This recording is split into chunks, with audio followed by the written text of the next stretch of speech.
امام حسین کی حسینیت پر وہ عظیم مشن پر گئے، وہ نانا جی سے کیے ہوئے عہد پر گئے، ارادے سے گئے، جانتے ہوئے گئے، خطرات کو دیکھنے کے باوجود گئے، طاغوت سے جان بوجھ کے ٹکر لی، طاغوت سے جان بوجھ کے ٹکر لی، طاغوت سے جان بوجھ کے ٹکر لی، یزید کو قیامت تک نفرت کا حوالہ بنا دیا، حسین کو عظمت کا جھنڈا بنا دیا۔ السلام علیکم ورحمۃ اللہ۔ مختصر وقت میں موضوع کا نام ہے بعض محرم خانوں کے لیے چشتی کا تحفہ۔ ناچیز کے سننے میں بعض محرم خانوں کی طرف سے ایسی باتیں آئیں جو سراسر اسلام کے خلاف، سراسر حقیقت کے خلاف، سراسر تاریخ کے خلاف، سراسر اہل بیت کے خلاف، سراسر تحقیق کے خلاف، کوئی حقیقت کے ساتھ ان کا تعلق نہیں، صرف اور صرف ماحول غلیظ کے ساتھ شرکت کی حرص، شرکت کی ہوس رکھنے والے لوگوں نے ایسی باتیں کرنی ہوتی ہیں۔ تو ناچیز اپنے ساتھیوں کو ایسے لوگوں کی خباثتوں سے بچانے کے لیے، اپنے اسلام، اپنے اہل سنت، اپنے اسلاف، اپنے اہل بیت کو بچانے کے لیے یہ مختصر سا بیان جاری کر رہا ہے۔ ایک کوئی ڈاکٹر ہے، اس نے جو یزید کو امام حسین پاک کے قتل کا ذمہ دار ٹھہرانے کا مسئلہ ہے، اس کو اپنی تحقیق کے ساتھ ثابت کرنے کی کوشش کی ہے اور اشارہ دیا ہے میرے رد کا، اور موجم کبیر کی ایک روایت سے جس کو وہ باسند کہہ رہا ہے، اس کو ثابت کرنے کی کوشش کی کہ یزید نے واقعتاً حکم کیا تھا، اور ایک طویل روایت ہے وہ لمبی۔ اس بیچارے یتیم کو عبارت سمجھنا مقدر کیسے ہوگا جبکہ وہ عامیانہ الفاظ بھی صحیح نہیں بول سکتا۔ یہ دیکھیں اس کا بیان ہے، آپ اس کی آواز سن رہے ہیں، جو کہ سرداروں کے اندر بھی سردار لفظ ہے، اس کو بولتا ہے سردار، جو اس کی علمی قابلیت اور صلاحیت آپ کے سامنے رکھ رہا ہوں تاکہ آپ پر واضح ہو جائے کہ وہ کلام خدا رسول، کلام تاریخ اور کلام علماء کو سمجھنے کی کتنی صلاحیت رکھتا ہے کہ ایک لفظ اس کو پتہ نہیں ہے کہ کیا یہ لفظ سر ہوتا ہے یا سر ہوتا ہے۔ عام لوگ جس کو صحیح بولتے ہیں سردار بولتے ہیں، اس کو سردار بول رہے ہیں۔ اللہ اکبر۔ پھر یہی بیان جس کا میں اس وقت رد کرنا چاہتا ہوں، اس کے اندر لفظ آیا مسرعین، جس کا معنی ہوتا ہے کسی کو مار کر گرانا، تصریح، مار کر گرائے ہوئے شخص کو مسرع، گرائے ہوئے لوگوں کو مسرعین، اس کو پڑھتا ہے مسرعین۔ فَأَصْبَحُوا مُسْرَعِينَ فِي صَعِيدٍ وَاحِدٍ۔ اس یتیم کو اتنا پتہ نہیں ہے کہ لغت میں کوئی ہوتی ہے، کوئی لغت کی کتاب دیکھ لوں، کوئی رحمت گوارا کر لوں، یا یہ ہے کہ اس کو لغت میں دیکھنے کی تمیز ہی نہیں ہے کیا لکھا ہوا ہے۔ اسرع یسرع، اسرع اس معنی میں باب ہی نہیں ہے سرے سے، بلکہ باب ہی نہیں ہے، نہ اس معنی میں نہ اس معنی میں۔ کیسی عجیب بات ہے۔ باب کیا ہے؟ سرع یسرع، تصریح سواد کے ساتھ۔ پھر آگے لفظ لکھے ہوئے، لفظ تھے لم یشرک۔ کیا لفظ تھے؟ لغت صاف پڑھی ہے سامنے، دیکھ لو۔ شارک کا یشرک و شرک، اس کا معنی ہوتا ہے حصے دار ہونا، شریک ہونا۔ اشرک کا یشرک و اشراک کا معنی تو ہوتا ہے بھائی شریک کرنا کسی کو، اسی وجہ سے جو شریک کرتا ہے خدا کا کسی کو، اس کو مشرک بولنا۔ تو اس اندھے نے کیا کر دیا؟ لفظ ہے لم یشرک، اس کو پڑھتا ہے لم یشرک۔ لم یشرکوا فی دمائہم۔ اگلی بات دیکھو، کہتا ہے ایف آئی آر تو یزید پر کٹے گی، یزید پر کٹے گی ایف آئی آر، اور یہ سند کے ساتھ یعنی کتابوں میں یہ موجود ہے۔ آپ نے فرمایا کہ تم نے قتل کیا، ایف آئی آر تم پہ کٹے گی۔ اور یہاں حضرت ابن عباس کہہ رہے ہیں ایف آئی آر تو تیرے اوپر بنتی، وہ ظالم، ایف آئی آر تو انگریز کے دور کی ایجاد ہے، تمہیں شرم نہیں آتی؟ تو ایسی بک مار رہا ہے جس سے یہ انگریز کا کفر سرکار کے صحابہ کے دور میں ثابت کرنا چاہتا ہے۔ کتنی بڑی لعنت ہے، تمہیں تمیز نہیں ہے؟ یا طویل القامہ علیہ فی کا استقامہ ولیس یقینا استقامہ۔ تم ہی جیسے جاہل منافق انگریزوں کے بن مانس لوگوں نے برباد کیا ہوا ہے۔ اگر مدرسہ کا لفظ آ گیا تو تم نے کالج کا معنی کر دیا، مدرسہ کا لفظ آ گیا تم نے یونیورسٹی کا معنی کر دیا۔ تمہیں شرم نہیں آتی کہ یونیورسٹی اور کفار کے تہذیب اور اسلام کی تہذیب میں جو فرق ہے، جو تصادم ہے، بے شرمو اس کو اڑاتے ہو؟ تمہیں تمیز نہیں ہے؟ اسلام کے قاضی اور تمہارے جج میں کتنا فرق ہے، تمہیں تمیز نہیں ہے؟ اسلام کے استاد اور تمہارے ماسٹر میں فرق کیا ہے، تمہیں تمیز نہیں ہے؟ اسلام کے خلیفہ اور تمہارے بادشاہ لانتی میں کتنا فرق ہے؟ تمہیں کوئی تمیز نہیں ہے ڈنگرو، تمہیں تو اسکولیے کا پتہ نہیں ہے، تمہیں شہرت، سیت، شہرت، حب جا، ریاست، مرتبے، اس بدماشی نے لعنت میں ڈال رکھا ہے، میں قائد بن جاؤں، میں فلان بن جاؤں، میں فلان بن جاؤں۔ تم گدھے کا ریڑھا چلانے کے قابل ہو، گدھے کی جگہ تمہیں ڈالا جائے اور تم سارا دن تمہارے اندر یہ جذبہ ہونا چاہیے کہ میں ریڑھی چلاؤں، اور ہمارے اندر یہ جذبہ ہونا چاہیے، تب ہم مسلمان بن سکتے ہیں۔ علماء نے تمام صوفیاء کا اس پر علماء کا اتفاق ہے کہ اگر کسی میں حب جا اور علم اور یہ تو وہ خدا کی بارگاہ سے مردود ہوتا ہے۔ ظالمو، تم نے طریقہ محمدی نہیں پڑھا، تم نے احیاء علوم نہیں پڑھا، پڑھتے تو ہم تم ٹیٹ میٹ پہ باپ کی، انگریز باپ کی پڑھتے، تمہیں کیا معلوم کیا اسلام ہے؟ لعنت ہے ان لوگوں پر جو تمہارے سامنے سر ڈال کر بیٹھے ہوتے ہیں اور واہ واہ کر رہے ہیں۔ بتا تمہیں اتنا تمیز نہیں؟ لم یشرکو پڑھ رہا ہے، بات یزید کی ہو رہی، وہاں شرک کہاں سے آ گیا؟ ڈنگر۔ پھر کہتا ہے سند کے ساتھ، دیکھو لوگوں کو بس سند کے ساتھ، سند تو ہر طرح کی ہوتی ہے، سند تو موضوع بھی ہوتی ہے، مان گھڑا سند ہوتی ہے، نہیں ہوتی؟ اصول حدیث میں نہیں پڑھا؟ اور تمہیں کیا معلوم اصول حدیث کا ہوتا ہے؟ جانگلی، تمہیں جانگلی کہنا بھی جانگلیوں کی توہین، نہ اصول حدیث۔ کوئی فن تمہیں آتا ہے؟ تیرا توا لگایا چمنوں نے، تیرا توا لگایا ہری میراسی نے، کسی کے آگے تجھے بولا نہیں جاتا اور تو شیخ بن کر بیٹھ جاتا ہے لوگوں کے سامنے اور اپنی موت کو ماسی بلا کہہ رہا ہے میرا رد کیوں کر رہا ہے؟ وہ ظالم کوئی صاحب علم میرے رد میں اٹھنے کی کوشش نہیں کرے گا، اور اگر اٹھنے کی کوشش کرے گا تو جاہل کے سوا نہیں ہو سکتا۔ کر کے دیکھ، اب دیکھ میں تیری کیسا جنازہ تیرا نکالتا ہوں۔ اب وہ لمبی روایت ہے، وہ جی معجم کبیر طبرانی میں ہے، شرم نہیں آتی تمہیں؟ بدتمیز، نیچے کیا لکھا ہوا ہے تمہاری جو معجم کبیر 10ویں جلد اٹھا کر بیٹھا ہے، اس کے نیچے کیا لکھا ہوا ہے؟ جان بوجھ کر چھپا گیا، شرم نہیں آتی تمہیں؟ یہ دیکھو، یہ معجم کبیر طبرانی ہے، 10 جلد ہے، صفحہ نمبر 241 ہے، دار و احیاء التراث العربی کی، تحقیق ہے حمدی عبد المجید صرافی کی، حدیث کا نمبر ہے 1590۔ کتنا؟ 1590۔ نیچے لکھا ہے قال فی المجمع، محقق کہہ رہا ہے قال فی المجمع یعنی مجمع الزوائد، مجمع الزوائد والے نے فرمایا وفیہ جماعت لم اعرفہم، اس روایت کی سند میں پوری جماعت ہے ایسے راویوں کی جن کو ہم جانتے پہچانتے ہی نہیں ہے، پتہ نہیں کیا بلا ہے۔ یہ دیکھو بے ایمان، شرم نہیں آئی تھی تمہیں؟ اوپر دیکھ رہا ہے، نیچے کیوں نہیں دیکھا ہوا ہے؟ دجالوں والا کام کرتا ہے وہ ڈاکٹر، دجالوں والا کام کرتا ہے۔ کیوں خیانت کی؟ وہ آگے بیٹھنے والے لانتی ہو، شرم نہیں آتی تمہیں؟ پوچھو اس سے کیوں خیانت کی، اور اگر نہیں جواب دے سکتا تو چھوڑ جاؤ، نہ مرادو اس کے ساتھ جہنم میں جانا چاہتے ہو؟ یہ مجمع الزوائد ہے، یہ حسین سلیم اسد دارانی والا نسخہ ہے، 15 جلد ہے، وہی روایت صفحہ نمبر 209 پر ہے، روایت نمبر ہے 12125۔ اب اس کے آخر میں یہ بہت بڑی روایت لمبی ہے کیونکہ جھوٹ ہمیشہ لمبا ہوتا ہے۔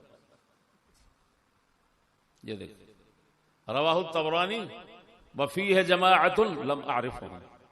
اب جو نیچے حسین سلیم اسد دارانی ہے، حقیقت ہے وہ حکم لگانے میں، حدیث کی تحقیق میں حکم لگانے میں بہت مصیب بن رہا ہے، بہت منصف بن رہا ہے۔ اس نے کیا کیا؟ اس نے کہا وہذا اسناد مسلسل بالمجاہیل۔ کیا؟ هذا اسناد مسلسل بالمجاہیل، کہ یہ ایسی عجیب سند ہے کہ تسلسل کے ساتھ مجہول مجہول نامعلوم راوی آ رہے ہیں، اور یہ وہ سند ہے جو ڈاکٹر کے نزدیک سند ہے۔ اچھا تمہیں تمیز نہیں؟ لولا الاسناد لقال من شاء ما شاء، اور مسلم کا مقدمہ نہیں پڑھا کیا؟ اسلاف کی کلام اس پر نہیں دیکھی کہ سند کی ضرورت پہ کیا زور دیتے ہیں؟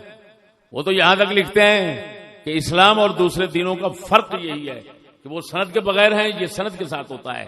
وہ محفوظ نہیں، تحریف شدہ ہو گئے، اور یہ محفوظ رہا صرف اس وجہ سے کہ اس کے اندر ہر بات کی سند ہوتی ہے۔ جب سند ہوتی ہے تو خود مسلمان دیکھ لیتے ہیں اور پھر فیصلہ کر لیتے ہیں یہ بات صحیح ہے یا غلط ہے۔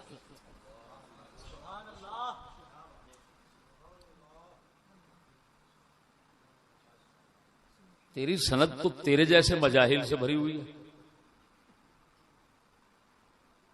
یا مجہول، یہ سند تیرے جیسے مجاہل سے بھری ہوئی ہے۔ تیرا کوئی حال معلوم نہیں، تو کیا پڑھا ہے، کیسے پڑھا ہے، کون سا فن آتا ہے؟ ہم نے تو یہی سنا، جس فن پہ کلام کرتے ہو ایسے لگتا ہے جیسے جاہل بول رہے ہیں۔ اگر اپنا رخ بزرگ فرماتے ہیں، اگر عیب نظر نہیں آتا، اپنا طریقہ محمدیہ میں لکھا ہے، تو کم از کم فرمایا دشمنوں کے کلام تیرے بارے جو ہے اس پر نظر ڈال، کیونکہ دشمن ہمیشہ عیب دیکھتے ہیں اور ڈھونڈتے ہیں۔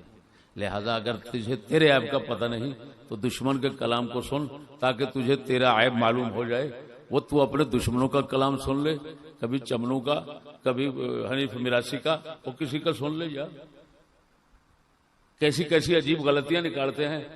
ایک بچہ بھی سنتا ہے تو وہ کہتا ہے یار صحیح کہہ رہے ہیں، یہ تو باقی ایسے کی۔ تو چلو تجھے تیرا علم کا جو عیب ہے، جو تیرے اندر جہالت ہے، وہ تجھے معلوم ہو جائے۔ خدا کا خوف کر کم از کم ایسا کر لے، وہ یہ تیرا کمال ہوگا اگر تو اپنے عیبوں پر معلوم مطلع ہو جائے۔ یہ تیرا کمال ہوگا، یہ تیری خوش نصیبی ہوگی، یہ تیرا قائد بننا اور لوگوں کا تیرے نعرے مغار، یہی تیری تباہی کے لیے کافی ہے۔ گائے احیاء شریف پڑھ امام غزالی کی، اگر نہ کافی ہو تو پھر کہنا۔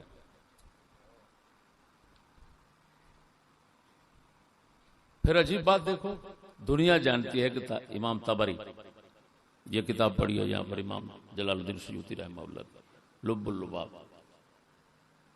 اللباب ابن جزری، الانصاب اس سے پہلے امام سمعانی کی، سب کے اندر یہ لکھا ہوا ہے طبری بفتحتین۔ طبرستان افغانستان میں علاقہ تھا۔ کہاں تھا؟ افغانستان میں۔ مجترا شجرہ بھی نکالنا چاہوں تو نکال سکتا ہوں۔ افغانستان میں طبرستان تھا، طبرستان کی طرف نسبت ہے طبری، اس کو پڑھتا ہے تبری۔ تاریخ تبری میں ابن جریر تبری نے یہاں کیا پڑھتا ہے؟ کیا چبری؟ سرحدی کی چبری پڑھ رہی ہے تبری۔ یہ حال ہے، ایسے علماء ہوتے ہیں۔ اور میں نے سنا ہے کہ کہتا ہے میں نے اتنا روٹی نہیں کھائی جتنا کتابیں پڑھی ہیں۔ اللہ اکبر، اللہ اکبر، یہ صحیح کہتا ہے، ایسا ہوگا۔ یہ روٹی جو لاتا ہوگا نا تو کاغذوں میں روٹی کھا لی، پیچھے کاغذ بچا وہ پڑھ لیتا ہوگا۔ اور بعض اوقات یہ ہوتا ہوگا کہ اگر یہ روٹیاں 2-3 لاتا ہوتا تو بعض اوقات روٹی بیچنے والے ایسا کر دیتے ہیں کہ 5-7 کاغذ دے دیتے ہیں، 7 گرم روٹی ہے، چلو ہاتھ نہ جل جائے۔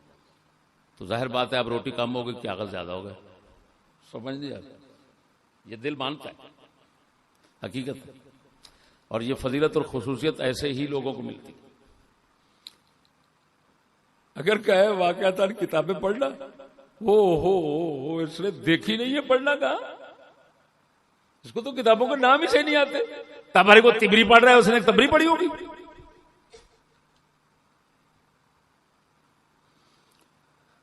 اللہ اکبر و کبیرہ۔ اور اس جاہل نے اتنا نہیں سوچا جو روایت تو پیش کر رہا ہے انتہا درجے کی ضعیف، جو مسلسل بالمجاہیل ہے.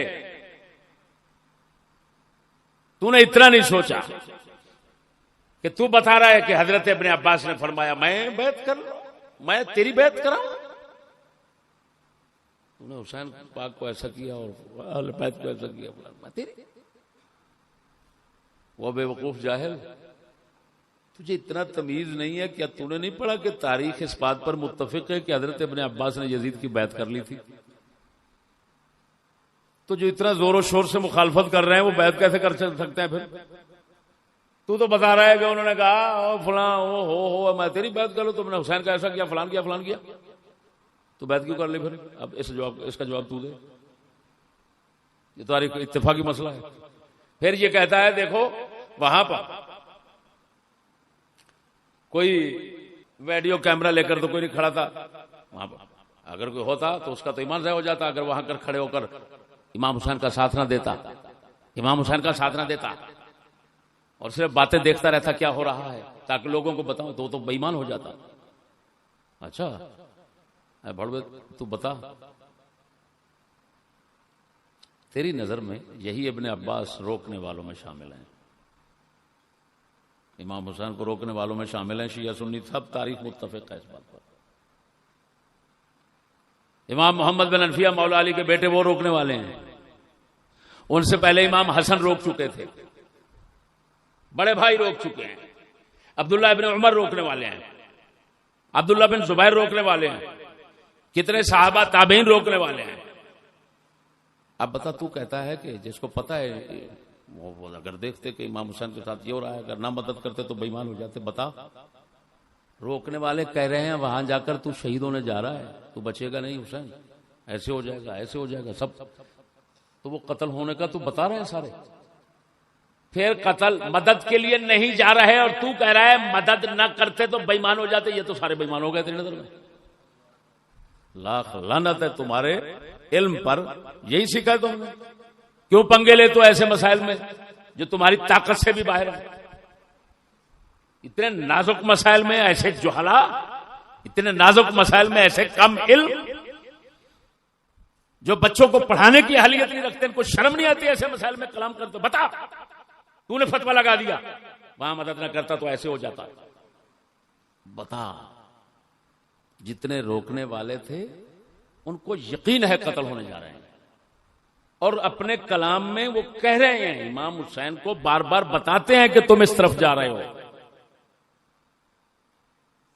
امام حسن روک رہے ہیں. تو اب فتویٰ لگا دے. فتویٰ تو لگ گیا، تیری نظر میں تو سارے کافر ہو گئے کیونکہ فرض بنتا تھا مدد کرنے کا. وہ جاہل کمینے، تمہیں اتنا تمیز نہیں ہے کہ یہ مسئلہ اجتہادی ہے، ہر کسی نے اپنے اجتہاد پر عمل کیا. یہاں بے ایمان ہونے کا فتویٰ لگانا لاکھ لعنت ہے تیرے. بے ایمان کافر ہونے کے فتوے بھڑوا قطعی یقینی باتوں میں لگتے ہیں کہ ایسے ظنی اور اجتہادی باتوں میں لگتے ہیں. لعنت ہے تمہارے پڑھنے پر. یہ پڑھا تم نے، ہمارے مشائخ کو بدنام کر دو. تیرا حق بنتا ہے کہ تو ان کا نام نہ لے، اپنے ان کو استاد ظاہر نہ کر تاکہ ان کی بدنامی نہ ہو جائے.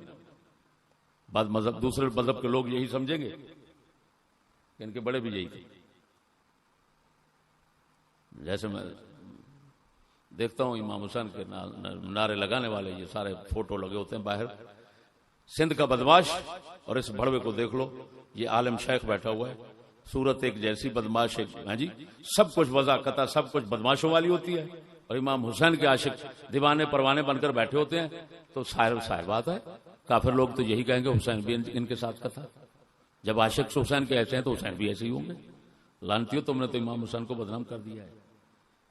کاش کہ تم جیسے خنزیر پیدا ہی نہ ہوتا امام حسین کے نام لینے کے لیے. ایک اور بول رہا ہے بات سمجھ میں، وہ گجرا والے کا قائد ہے. اس بیچارے کو نہ اپنا پتہ ہے، نہ دین کا پتہ ہے، نہ کسی کا پتہ ہے. وہ صرف اسلحے والوں کو سلوٹ مارنا وہ جانتا ہے. ہوائی مخلوق ہوتی ہے نا،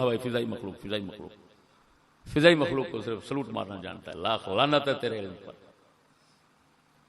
وہ کیا پڑھ رہا ہے؟ حسین اگر نہ شہید ہوتا تو آج گھر گھر یزید ہوتا، اسلام کی عظمت عیاں نہ ہوتی، خدا کے گھر میں اذان نہ ہوتی۔ حسین اگر نہ شہید ہوتا تو آج گھر گھر یزید ہوتا۔ لاکھ لعنت ہے تیرے اوپر، تجھے شرم نہیں آتی؟ آج گھر گھر میں تمہیں حسین نظر آ رہے ہیں؟ کیوں بھائی؟ وہ بولو، یہ تو عوام بھی جانتی ہے۔ علامہ اقبال نے بھی کہا ہے گھر ایک قافلہ حجاز میں ایک حسین بھی نہیں، وہ کہتے ہیں حسین ایک بھی نہیں رہا۔ عوام ہر بندہ کہتا ہے گھر گھر یزید ہے، لیکن یہ کنجر ملا کیا کہہ رہا ہے؟ حسین شہید نہ ہوتا تو گھر گھر آج یزید ہوتا۔ کیا مطلب؟ ہر گھر میں آج حسین ہے، یہ برکت ہے حسین کی۔ لاکھ لعنت ہے۔ یہ حسین اگر تیری نظر میں ہے تو ان پر بھی لعنت ہے، ان پر بھی لعنت ہے۔ یہ حسین بیٹھے ہیں، یہ تھا ایکسپریس ہے، اسی کی بات کر رہا ہوں۔ آگے کہتا ہے اسلام کی عظمت عیاں نہ ہوتی، خدا کے گھر میں اذان نہ ہوتی۔ ہو اسلام کی عظمت عیاں نہ ہوتی۔ اچھا میں پوچھتا ہوں تجھ سے، امام حسین کس صدی میں پیدا ہوئے؟ او کتے ایکسپریس بتاؤ، امام حسین کس صدی میں پیدا ہوئے؟ کہاں پیدا ہوئے؟ بتاؤ، وہ پتا ہے؟ ہجرت کے بعد پیدا ہوئے کہ نہیں؟ او بولو اے، کب پیدا ہوئے؟ ہجرت کے بعد، ہجرت کے 5ویں 6 سال میں پیدا ہوئے۔ تو اسلام تو مکے میں 13 سال مکے میں عیاں ہو چکا تھا۔ حسین کی پیدائش سے پہلے اسلام مدینے میں رسول اکرم نے عیاں کر دیا۔ تو دلہ تو بھوک رہا ہے اسلام کی عظمت عیاں نہ ہوتی، یہ کیا ہوا؟ اسلام کی عظمت تو رسول عیاں کر گئے۔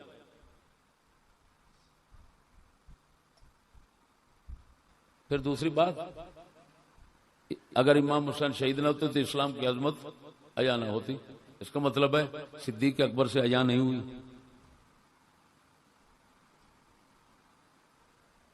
عمر شہید ہوئے عیاں نہیں ہوئی، عثمان شہید ہوئے عیاں نہیں ہوئی، علی شہید ہوئے عیاں نہیں ہوئی، حسن شہید ہوئے عیاں نہیں ہوئی، حسین شہید ہوئے تو عیاں ہو گئی۔ کتے بتا تو صحیح، تو اور رافضیوں کا عقیدہ کس کو کہتے ہیں؟ وہ دلے بتا تو صحیح، کسی سے عیاں نہیں ہوئی، کسی سے شہادت نے کیوں؟ وہ شہادتیں بیکار تھی، عیاں کیسے ہوتی؟ ان کی نظر، ان دلوں کی نظر میں تو شہادتیں عیاں وہ بیکار ہے نا۔ اگر کارآمد ہیں تو ان سے عیاں کیوں نہیں ہوئی؟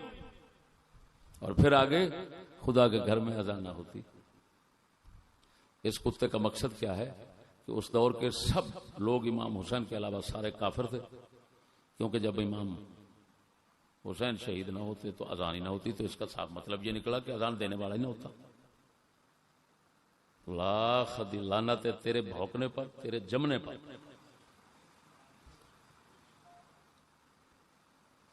یہی تم نے سیکھا، یہی اسلام دے رہے ہو؟ لعنت ہے تمہارے اوپر، یہی دے رہے ہو؟ بے شرمو بغیر تو اتنا ظلم کر رہے ہو اسلام کے ساتھ۔ اذان نہ ہوتی،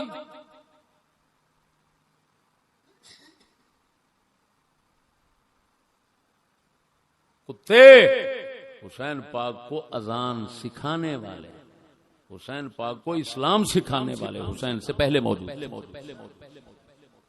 او کتے شرم کرو، حسین نے کہا ایسا تو مجھے ایسے بیان کرو کہ نہ میرے پیچھے چھوڑو کچھ، نہ میرے آگے چھوڑو کچھ، نہ قرآن چھوڑو، نہ اسلام چھوڑو، کچھ کو نہ چھوڑو، بس مجھے پکڑو، اور وہ بھی میرے نام کو، میرے کام کو نہیں پکڑنا۔ ایسا تھے تو کیوں نہیں کرتا امام حسین والا کام؟ ہوئے تیری نظر میں پاکستان والے سارے حسین بیٹھے ہیں۔ لاکھ لعنت ہے تیرے بھونکنے کو، وہ دلے شرم نہیں آتی؟ کون ہے تیرا بھڑوا؟ تیرا بھڑوا جو زنا نہیں کرتا؟ کون ہے تیرا بھڑوا جو کفر کا نظام نہیں چلاتا؟ کون ہے تیرا بھڑوا جو شراب نہیں پیتا؟ کون ہے تیرا بھڑوا جو گانڈ نہیں مراتا؟ لاکھ لعنت ہے، تجھے کچھ نہیں نظر آتا؟ ان کو حسین سمجھتا ہے تو؟ اتنا بڑا ظلم اسلام کے ساتھ۔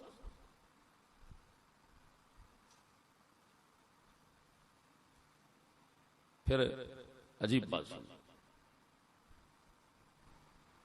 علامہ اقبال کا کلام پڑھ رہا ہے اور اس سے اپنے موضوع کو ثابت کرنا چاہتا ہے۔ اس کو اتنا تمیز نہیں ہے کہ لکل فن رجال، ہر فن کے مرد ہوتے ہیں. علامہ اقبال مغربیت شناس ہیں، اس کے وہ مرد. تصوف پر کلام کرتے ہیں، اس کے وہ مرد ہیں، عارف باللہ ہے. رہا تاریخ کے حوالے سے کلام وغیرہ وغیرہ، ایسے فنون جو ان کا مشغلہ نہیں رہے اور شہرت پر چلے، بات سمجھنا. اس میں علامہ اقبال کو پیش کرنا ایک بات ہی سراسر غلط ہے. وہ چاہے کوئی بھی کرے، وہ مردود تمہیں پتہ نہیں ہے. ما من احد الا وقد جغلت، یہ قاعدہ کلیہ تمام علماء کے پاس متفق ہے. تمام علماء کے پاس متفق ہے یہ کلیہ کہ کسی ہر بندہ اس سے کوئی نہ کوئی غلطی ضرور ہو جاتی. امام مالک فرماتے ہیں ہر کسی کے کلام کو کچھ حصہ چھوڑنا پڑتا ہے، کچھ حصہ لینا پڑتا ہے. دربار رسالت کی طرف اشارہ کر کے فرماتے ہیں سوائے ان کے. شرم نہیں آتی ڈنگرو، بغیرت. اردو کتابیں تمہیں پڑھنا نہیں آتی، لیکن تمہیں ایجنسیوں نے جن کے گیت گاتے ہو، جن کے کتے بن کر وقت گزارتے ہو، انہوں نے تمہیں ممبر پہ بٹھایا ہے، شیخ مشائخ بنایا ہے، جس طرح کہ ان کو امریکہ برطانیہ نے بٹھایا ہے. نہ وہ خود اپنا کردار رکھتے ہیں، نہ بغیرت تم خود کردار رکھتے ہو. تم بھی منفی ہو، وہ بھی منفی ہیں. ان پر یہودیت چلتی ہے اور تم پر یہ خنزیر چلتے ہیں.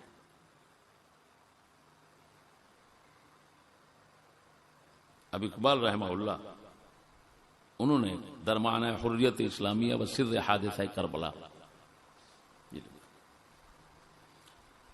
یہاں پر اقبال رحمہ اللہ فرما رہے ہیں، بہت کچھ انہوں نے لکھا ہے.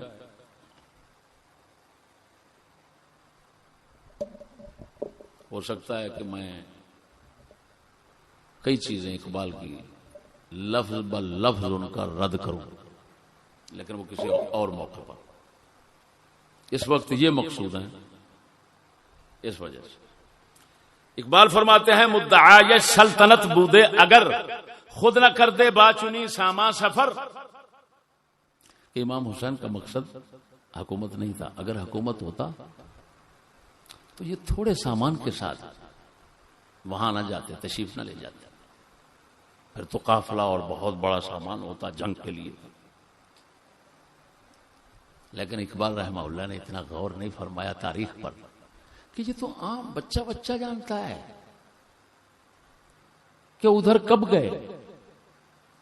جس وقت کے ان کی طرف سے خط آئے اور 30,000 بندے کا خط آ گیا جی، کو 15,000 کو 20,000 کتنے کہتے ہیں نا خط آئے، انہوں نے بلایا اور پھر امام حسین نے امام مسلم کو بھیجا حالات دیکھنے کے لیے. وہ گئے، انہوں نے بیعت کی، بیعت لی تھی. بولو وہ یہ تو تاریخ کا بچہ بھی جانتا ہے. یہ تو یہاں مولوی جو ہیں ٹر کرنے والے وہ بھی بیان کرتے رہتے ہیں. امام مسلم نے کیا کیا؟ بیعت لی. بتاؤ یہ تھوڑا سامان ہے. 30,000 بیعت کر رہے ہیں، سامان تھوڑا ہے، وہ بھی اس علاقے کے. امام مسلم بیعت کر رہے ہیں، بیعت لے رہے ہیں، تھوڑا سامان ہے. تو کدھر گیا؟ باچنی ساما سفر. وہ حضرت ان کے پاس بہت بڑا سامان تھا لیکن آگے سمجھتے تھے. ساتھ لے جانے کیا، ساتھ تو کوئی گیا ہی نہیں. اگر جاتا تو سارا. یہی وجہ ہے کہ یہ بھی تاریخ کو اقبال نے میرے خیال میں مسئلہ فرمایا کہ راستے میں گئے، کسی پانی پہ رکے، ادھر سے بندے آ گئے، ادھر سے آ گئے، ادھر سے آ گئے، وہاں رکے، وہاں آ گئے، وہاں رکے، وہاں آ گئے. کہاں گئے آ رہے ہو؟ یہ کس لیے آ رہے ہو؟ کدھر جا رہے ہو؟ امام ادھر جا رہے ہیں. چل ہم بھی آپ کے ساتھ چلتے ہیں. تو وہ تو سینکڑے کو حساب سے بن گئے تھے. ہاں جب آگے پہنچے تو امام مسلم کی خبر جو ہے نا وہ بعد میں پہنچی. پہلے خبر پہنچ چکی تھی، اتنی بیعت لے چکے ہیں. اس اعتماد پر امام حسین چل پڑے کہ اب تو وہاں پر میدان بن گیا ہے، ماحول بن گیا میرے حق میں، حکومت بناؤں گا. بیعت ہو چکی ہے. وہ حکومت کی بیعت تھی، پیری کی نہیں تھی. ہاں مت یہ سمجھے پیری کی تھی، وہ حکومت کی بیعت ہوتی تھی. حکومت کی بیعت کرنے کے لیے آپ نے بھیجا تھا. وہاں راستے میں جب پتا چلا کہ وہ تو سارے منحرف ہو گئے تو اب امام حسین نے فرمایا جو جانا چاہتا ہے جاؤ، سارے ادھر ادھر بھاگ گئے. تو تھوڑا سامان بچا، بہت کچھ تھا، وہ سامان سوئے اتفاق سے بچا. یہ نہیں کہ تھوڑا لے کر گئے، لے کر تو راستے میں بہت کچھ گئے تھے. اور پھر اگلی بات بتاؤ، اگر حریت اور آزادی جس کو تم کہتے ہو اس کا سبق امام حسین نے دیا، اسی کو سمجھتے ہو کہ اسی یہی ان کا تو ایک ایک قدم حریت کا سبق ہے. تم کہتے ہو کربلا، خدا کا خوف کرو. میرے مصطفیٰ کے ہر صحابی، ہر غلام کا ایک ایک قدم حریت کا سبق دیتا ہے، آزادی کا سبق دیتا ہے. انہی کی آزادی کے سبق کو لے کر ہم بیٹھے ہیں. وہ کتے بھڑوے، تم تو کتے بن کر جی رہے حکومتوں کے. اللہ کے فضل سے ان کے قدموں کی خاک لے کر آج 40 سال ہو گئے. ہم مسکین ہمیشہ آزادی کی زندگی بسر کرتے ہیں، تم کتوں جیسی زندگی بسر. اللہ تمہیں شرم نہیں آتی؟ آزادی کا نام لیتے ہو، لعنتی ہو، لعنت ہے تم پر. بدترین کتے ہو تم بھی، اور تمہاری حکومتیں بھی امریکہ برطانیہ کے کتے ہو. نہ تمہارا ضمیر ہے، نہ تمہارا ایمان ہے، نہ تمہاری ماں ہے، نہ تمہاری بہن ہے، نہ تمہارا کچھ ہے. وہ لعنت پڑے تم پر. صرف انگریز کے آگے کتے کی طرح پوچھڑ ہلانا جانتے ہو، اور پھر امام حسین کا نام لیتے ہو. کتے تم غلط بولتے امام حسین کے متعلق کہ انہوں نے کربلا سے حریت کا سبق دیا. ہم یہ کہتے ہیں کہ ان کا ایک ایک قدم بچپنے سے حریت کا سبق دیتا ہے.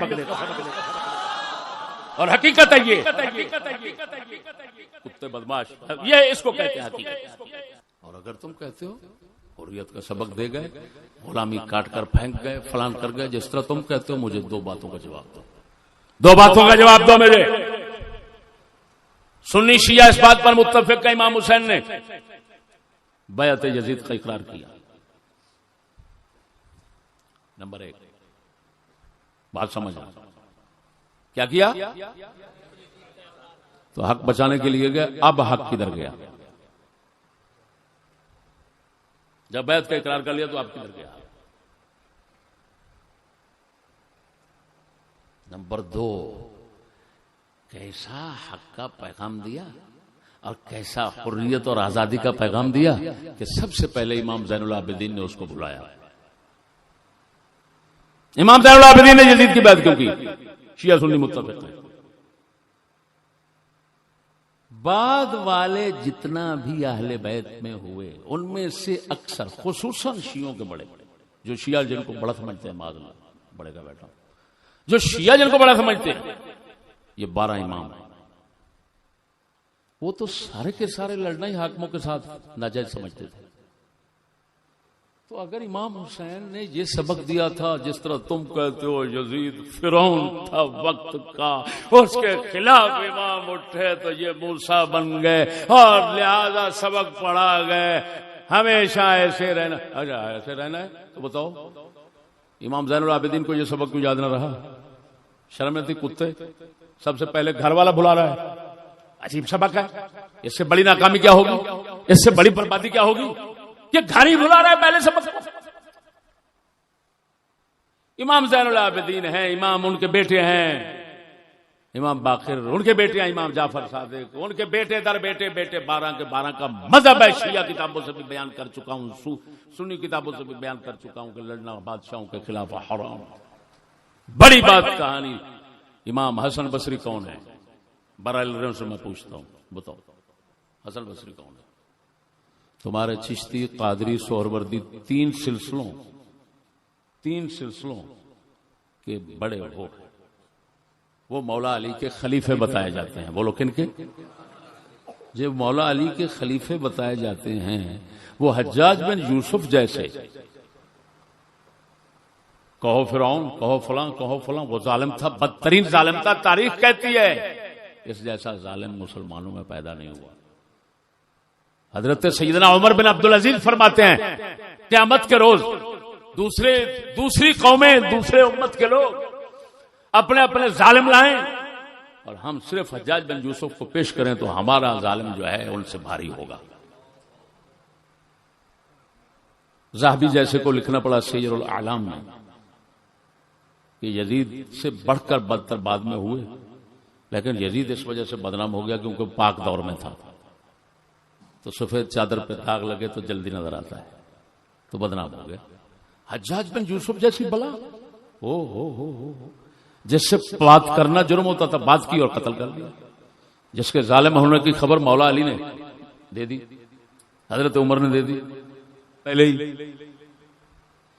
یزید کا تو کوئی نام نہیں, کسی نے لیا؟ حجاج کے اشارے تو صاحب موجود ہیں.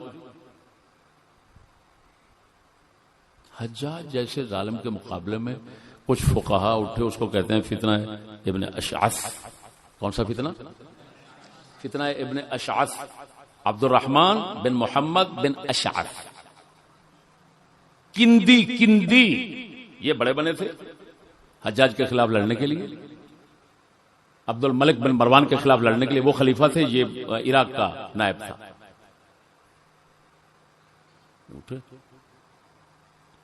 عامر شعبی جیسے, اللہ اکبر, اتنا بڑے تابعی فقیہ, وہ بھی اٹھتے ہیں, بڑے بڑے فقہا اٹھتے. حسن بصری کو بلایا, طبقات ابن سعد میں ان کی تمام روایات, ان کے جوابات پڑھیں. حسن بصری نے فرمایا حجاج بن یوسف خدا کے غضب کی تلوار ہے.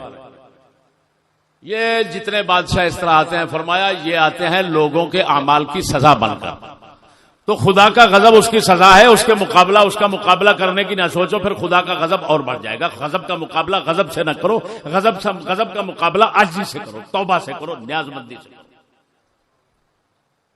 مشہور بات ہے اعمالنا عمالنا, کیا کہتے ہیں؟ تو انہوں نے فرمایا یہ بات. اب زور سے لے کر آ گئے اگلے حسن بصری کو.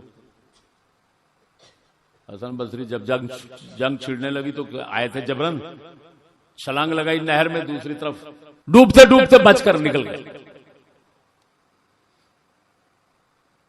طبقات ابن سعد میں لکھا ہے, صحیح سند نہ ہو میں نہ کٹاتا ہوں ان کی, سمجھ نہیں آ رہا. صاف لکھا ہے کہ ایک اس وقت کے تابعی تھے, امام تھے مسلم بن یسار. کون تھے؟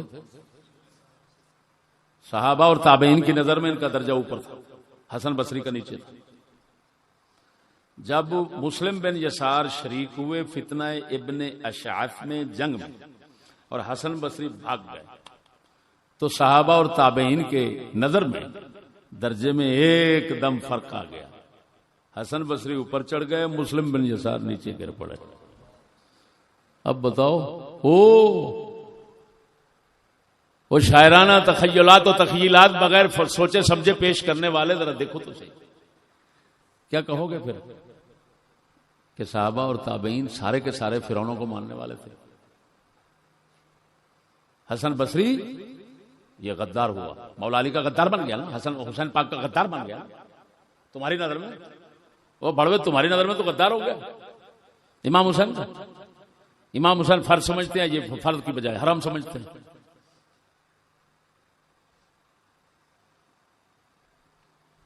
حریت اور آزادی کا سبق اتنا جلدی بھلا دیا ہے حسن بصری نے.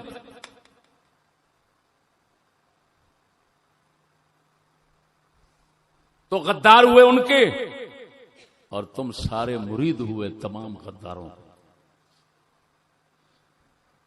کہو چشتی سارے غدار, چشتی بزرگ سارے غدار, سہروردی سارے غدار, قادری سارے غدار. کیوں؟ حسن بصری کو مانتے ہیں. حسن بصری غدار تھا, وہ تو لڑنا جائز نہیں سمجھتا تھا. وہ نامرادو خدا کا وہ تواڈا بیڑا غرق ہو جائے, اے قائدین ملت تمہارا ککھ نہ رہے, اے مقتدیان امت نہ تمہارا کوئی مقتدی رہے نہ تم مقتدا رہو.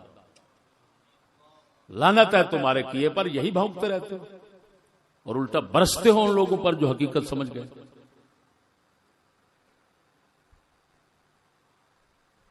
اے ڈاکٹر, تو نے محدث ابن صلاح کو پڑھا؟ کس کو مخاطب کر رہا ہے؟ محدث ابن صلاح کو پڑھا؟ تمہیں پتہ ہے ابن صلاح کون ہے؟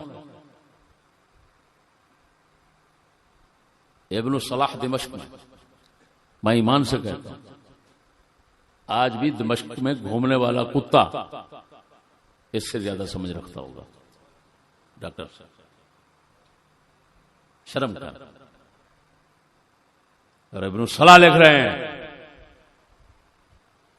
کہ ہم یہ بات پوری تحقیق کے ساتھ کہتے ہیں کہ یزید ذمہ دار نہیں تھا، اس نے قتل کر نہیں کہا تھا، یہ عبید اللہ بن زیاد کا کام ہے۔ فتاوی ابن صلاح یہ وہی ہے جس کو کرگس کھانے والے صاحب کیا پڑھتے ہیں؟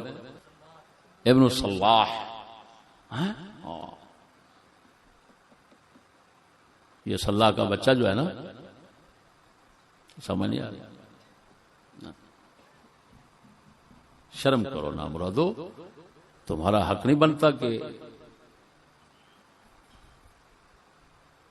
دیکھو میں نے کتنا فتوے جمع کیے ہیں کہ کربلا کے قصے کو چھیڑنا ہی جائز نہیں ہے۔ میں نے کن کو چاروں فقہ کے فتوے جمع کیے، میں نے چاروں فقہ کے، حنفی متفق ہیں، شافعی متفق ہیں، مالکی متفق ہیں، حنبلی متفق ہیں، کربلا کے قصے کو چھیڑنا جائز نہیں۔ بتاؤ، اور یہ کیوں فرض سمجھتے ہیں؟ وہ دین بچانا چاہتے تھے اور یہ حضرت بغیرت ایکسپریس پیٹ بچانا چاہتے ہیں۔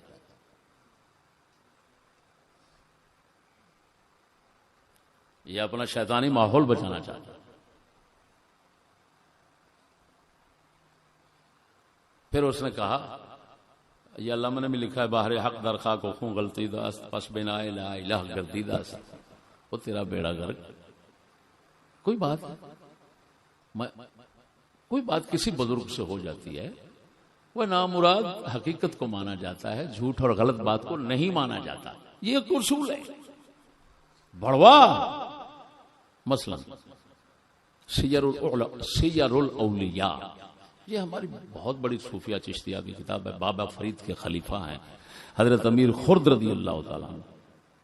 اب انہوں نے لکھ دیا کہ عبد الرحمن بن ملجم جو تھا نا، یہ حضرت معاویہ کی طرف ہو کر اس نے قتل کر دیا مولا علی۔ لا حول ولا قوت الا باللہ۔ میں نے جب پڑھا اور میں نے کہا یہ کیا لکھ رہا ہے؟ پھر مجھے وہی بات آئی، لکل فن رجال، ہر فن کے مرد ہوتے ہیں۔ امیر خرد تصوف کی باتوں میں تو مانے جا سکتے ہیں، تاریخ میں کیوں مانے بھائی؟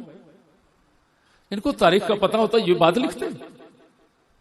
وہ 3 خارجی جمع ہوئے، تاریخ متفق ہے اس بات پر، 3 خارجی جمع ہوئے، عبد الرحمن بن ملجم اور 2 اور، آپس میں مشورہ کیا کہ کیونکہ یہ جنہوں نے صفین میں آپس میں بیٹھ کر صلح کی ہے، حکم بنایا ہے، ثالث بنایا، یہ سارے کافر مشرک ہو گئے۔ جب کافر مشرک ہو گئے تو تینوں نے فیصلہ کیا۔ عبد الرحمن بن ملجم نے کہا کہ میں علی کو قتل کروں گا، دوسرے نے کہا میں قتل کروں گا حضرت معاویہ کا نام لے کر ان کو، اور تیسرے نے کہا میں عمرو بن عاص کو۔ طے ہوا کہ صبح کی نماز کے وقت حملہ کریں گے تینوں۔ مولا علی پر حملہ کیا تو زخمی بہت ہو گئے، بعد میں شہید ہو گئے۔ حضرت معاویہ پر حملہ کیا تو ان کی رگ کٹ گئی جس سے نسل پیدا ہوتی ہے، اس کے بعد ان کی نسل پیدا نہیں ہوئی۔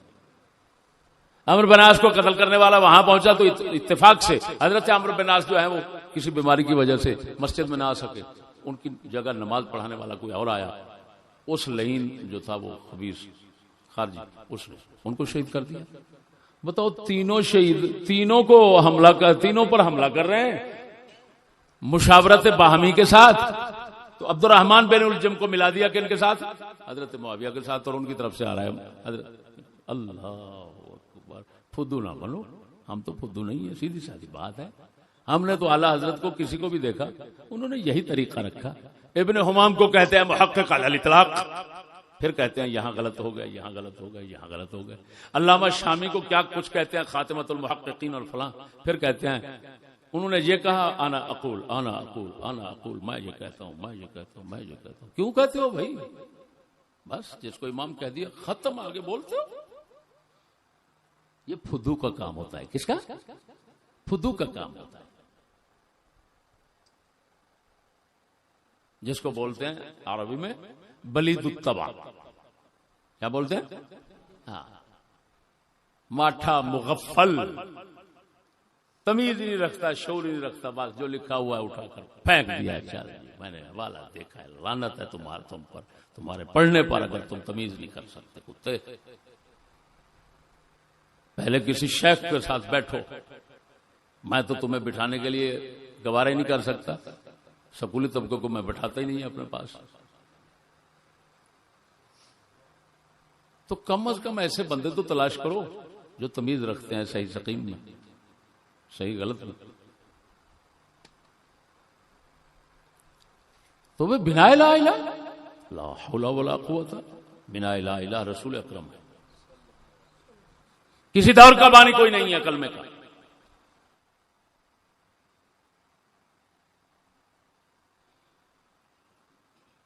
کس لحاظ سے کہہ رہے ہو؟ شرم نہیں آتی تمہیں؟ کتے اس کا مطلب یہ نکلا کہ جو رسول نے بنیا، بتاؤ رسول کو بنا کہتے ہو کم از کم کے نہیں کہتے؟ شرم نہیں آتی؟ اگر رسول کو کہتے ہو اس کا مطلب رسول کی جو بنا تھی وہ اکھڑ کر ختم ہو گئی، امام حسین پھر نئی بنے، نئی بنیاد بنے، یہی کہو گے نا؟ ہاں، تو پھر تو کہنا پڑے گا سارے کافر تھے پیچھے.